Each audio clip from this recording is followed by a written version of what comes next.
We are talking The Rain. This is an 8-episode series on Netflix. It's actually Danish, so you can either have it a dubbed version or subtitles, depending on what you want. And it's kind of a dystopian, kind of post-apocalyptic style series.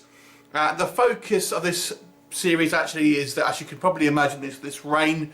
There's a scientist that we see at the beginning of the first episode who has somehow created this this virus that ends up in this kind of like the clouds, and when it rains, basically it pretty much kills people straight away. They can convulse and throw up, and the story focuses on a brother-sister, and they're kind of holed up in this kind of bunker and left on their own to kind of fend for themselves, and eventually they kind of get out and meet a group of other survivors, and ultimately it's the sort of quest to try and kind of find safety and try and find out what happened to their the brother and sister's father, to kind of find out what happened. And there may be something with the brother, the younger brother, who is may hold the key to everything. So that's your very kind of basic premise. Before I get into review, if you want a drinking game with this one, every time someone says the name Rasmus in the film, take a shot. You'll be absolutely blottoed by the end of the episode, let alone the season.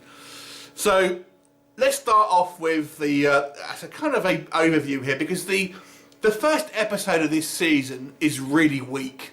It's kind of a prequel. The rest of the series kind of takes place 5 or so years after the first episode, and this shows our brother and sister essentially going into the bunker, and they're kind of a brief sort of a few minutes before that. And I've got to say, the first episode is very weak. The acting is quite poor, and I normally find it quite hard to judge acting from foreign language films, but here I just found it was just poor, especially because we have this young boy playing the young Rasmus, and he's just not very good.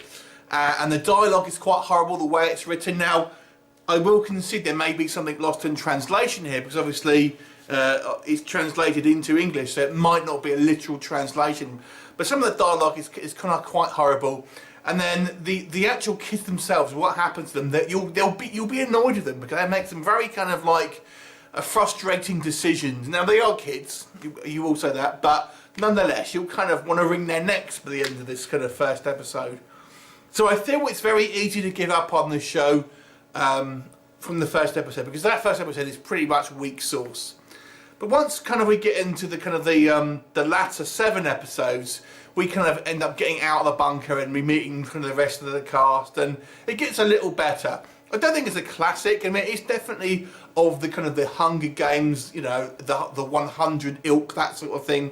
So if you like that kind of you know, science fiction, dystopian future, kind of with a cast of kind of young people, then this may be a bit of a one for you. You know, we meet a bunch of other characters, and as the episodes go on, we have a little bit of kind of backstory of each of the kind of supporting cast. And then we'll get a little bit of a focus episode as the kind of season goes on. Sorry. Now, obviously, the Rain itself poses some problems. Obviously, they're trying to kind of keep away from other survivors who may have violent intent. I do have some problem with some of the logic in this season and this season and this series as a whole. I mean, the Rain, we're told, if it touches you, you're pretty much dead meat. But it doesn't seem to affect any vegetation, and it doesn't seem to affect animals, because we do see wild animals. And yet the main kind of like threat here is starvation. And I don't really understand why it is they're starving, because there seems to be plenty of vegetation, there seems to be less people around, and there seems to be plenty of wildlife. So I don't know why they're struggling so much. And the thing that's never addressed in this season is what they are drinking, because if the rainwater is so toxic, I mean, maybe not the guys in the bunker for the 5 years, but the people who have been outside for that period of time, what the hell are they drinking, let alone what they've been eating? I mean, eating, you can say, yeah, they may catch animals and stuff like that, but that doesn't kind of extend why they are so hungry all the time. So it's a little bit, there's some kind of logic issues here that don't really make sense.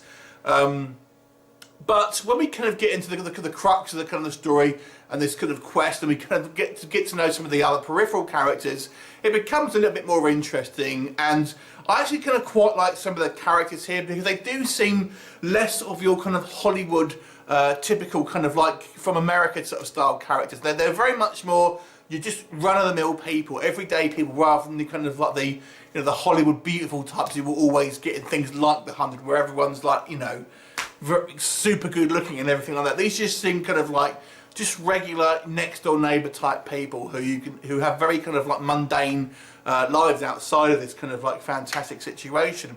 And some of the way they act sometimes is selfish, but we don't, they don't always kind of, they're not always super altruistic. And we do have some kind of interesting episodes. There's like a cannibalistic episode where we have this kind of like group of cannibals and stuff like that. And there's a kind of overreaching plot here about, what kind of like is the wider conspiracy. So I do feel this series is a little bit fraught with problems in regards to some of its dialogue throughout the whole season, to be fair, not just that first episode. Some of the acting isn't the best, and there are some logic problems for me. But once you get past the first episode, I feel the premise is strong enough to kind of keep you watching. I don't think I can't wait to see the next episode, to be honest. I mean, I kind of watched this over a period of time, and I was never kind of like, oh, I've got to watch the next episode like I am with some series. But it was mildly entertaining, and I'd probably watch a second season, but I wouldn't be too fussed if I missed it. So I'll give this a 6 out of 10. It's solid but unspectacular. Have you seen it? What did you think of it? Leave me a comment and I'll look forward to seeing you next time. Bye for now.